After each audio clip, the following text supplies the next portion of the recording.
Lion, चीता, tiger, elephant. गधा, घोड़ा, कुत्ता, बिल्ला। We are live. थोड़ी प्रैक्टिस कर रहा था। Anyway, simple English. I have lot of complaints. Hindi बोल रहे क्या? ठीक है ठीक है। तो मेरे बहनों, भाइयों, मित्रगणों, सज्जनों, ऐसा है, मुझे बहुत सारी शिकायतें हैं, लेकिन 2 खूबियां ऐसी है जो कि 1000 शिकायतों पर भारी पड़ती है। बात शिकायतों से शुरू करेंगे। खूबियां जानने के लिए भाई साहब आपको एंड तक रुकना पड़ेगा। अबे खजूर, अपन को आदत नहीं है। क्या बात कर रहे हैं, मजाक कर रहे हो?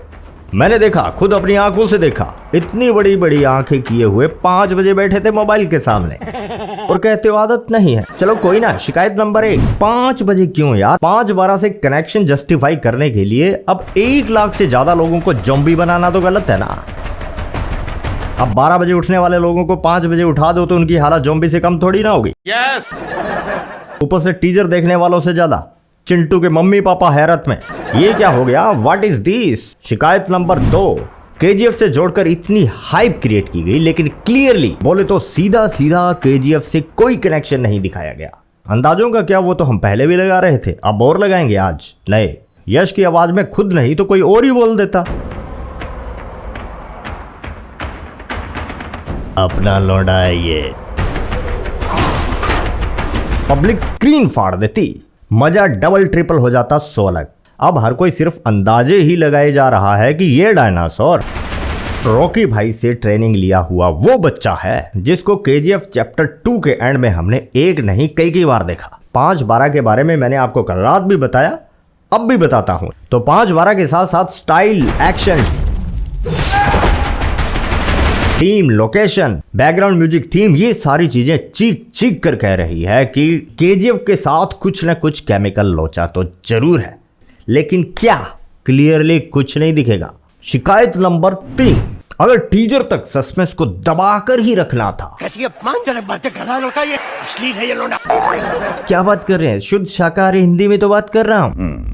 हाँ, तो मैं कह रहा था कि सस्पेंस अगर बरकरार ही रखना था तो पृथ्वीराज को इतनी जल्दी, वो भी क्लियर, साफ साफ क्यों दिखा दिया? दिमाग की तो पहले ही वाट लगी थी। अब एक और नया सवाल कि क्या यही है इस मूवी का मेन विलेन? नो, एक इंटरव्यू में कह चुके हैं वो। इस पर डिटेल से प्रकाश अभी थोड़ी देर में डालते हैं। अगली ओके, अब मैं आपको बताता हूं कि टीजर को देखकर क्या समझ में आता है। एटलीस्ट मुझे क्या समझ में आया। केजीएफ के रिलेशन के बारे में मैंने 1-2 बातें आपको बता दी। यस, केजीएफ के साथ पक्का सीधा सीधा रिलेशन है। केजीएफ के इस लड़के को देखिए, यही लड़का रॉकी भाई से ट्रेनिंग लेकर फिर से मैदान में उतरता है और इस बार सालार का हीरो है। 5-12 पर रॉकी भाई गायब हो जाते हैं, मतलब कि अंडरग्राउंड हो जाते हैं, और यहाँ 5-12 पर अपने हीरो को हमारे सामने पेश करते हैं। तो इस तरह से 6 साल पहले गुम हुए हीरो प्रभास की बात कर रहा हूं। बाहुबली को 6 साल तो हो ही गए होंगे। उसके बाद कई सारी फिल्में और आई जिसमें फैंस चाहते थे कि बाहुबली दिखे।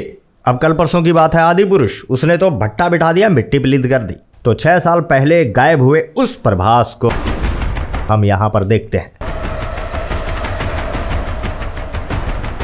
अगली बड़ी बात जो सीधे सीधे सबके दिमाग में फिट बैठ जाती है वो है कि ये मूवी होगी पार्ट नंबर 1, जिसका नाम है सीज फायर। और इस मूवी में हम दूसरा बड़ा नाम, दूसरा बड़ा चेहरा देखते हैं, पृथ्वीराज सुकुमारन। तो ऐसा प्रतीत होता है कि दोनों लड़ेंगे, भिड़ेंगे, तोड़ेंगे, मरोड़ेंगे। No confusion.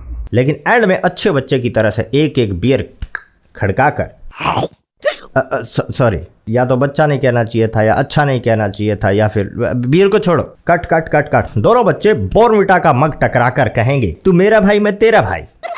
ये भी पॉसिबल है कि इन दोनों हीरो को शायद रॉकी आकर समझाए कि तुम दोनों एक दूसरे के असली दुश्मन नहीं हो। यहां होगा चैप्टर एंड, और अगले चैप्टर में दोनों मिलकर असली विलेन, रियल विलेन और उसके चीते, घोड़े, वो जो पूरी लिस्ट आपको शुरू में दी थी, उन पर पंजा गाड़ेंगे, उनको अपनी डायनापंथी दिखाएंगे। अब फाइनल वर्ड्स, फाइनल रिएक्शन, मेरी इंडिविजुअल फीलिंग की बात करता हूँ। बाहुबली के बाद प्रभास को इतना बड़ा रोल नहीं मिला, नाकाम कई सारी कोशिशें हुई, और आदि पुरुष ने तो जैसे जले पर नमक छिड़का, मिट्टी पलीद कर दी प्रभास की सारी रेपुटेशन की। लेकिन ये है वो असली रोल जो प्रभास को रियली कमबैक दिलाएगा। ऑसम, गजब डायलॉग। Simple English. हाँ हाँ यार, बार बार क्यों बताते हो? 4-5 लैंग्वेज में टीजर न निकालना पड़े, इसलिए सिंपल इंग्लिश में सब कुछ बता दिया। आपको हमको भी समझ में आ गया और सामने जो गुंडे खड़े थे उनको भी। No confusion. अब कुछ लोगों को शायद ये शिकायत हो सकती है कि भाई कुछ बोला ही नहीं, डायलॉग्स तो बस ना के बराबर थे, प्रभास तो कुछ बोला ही नहीं। तो दोस्तों क्या लगता है, टीजर में माइक लेकर प्रभास कविता की तरह से पूरी स्टोरी बता देता? अगर ऐसा कर देते तो थिएटर में पॉपकॉर्न की तरह से कुर्सियों पर उछलेगा कौन? एक वर्ड में अगर डिस्क्राइब करना पड़े पूरे टीजर को तो आई विल से दम है। आपको क्या लगता है? रंग बिरंगी लाइटें लगाकर कमेंट बॉक्स को झक्कास सजा रखा है। कमेंट कीजिएगा, अपनी राय भी दीजिएगा। और ऐसा कमेंट बॉक्स रंग बिरंगा पहले कभी देखा था क्या? और अब इधर आ ही गया है तो 2-4 वीडियो और देख के जानेगा। जल्दी मिलते हैं अगले वीडियो में। सुबह 5 बजे का जगह हुआ हूँ यार, नींद पूरी करनी है ना। आप भी कीजिए, मैं भी करता हूँ। जय हिंद, जय भारत।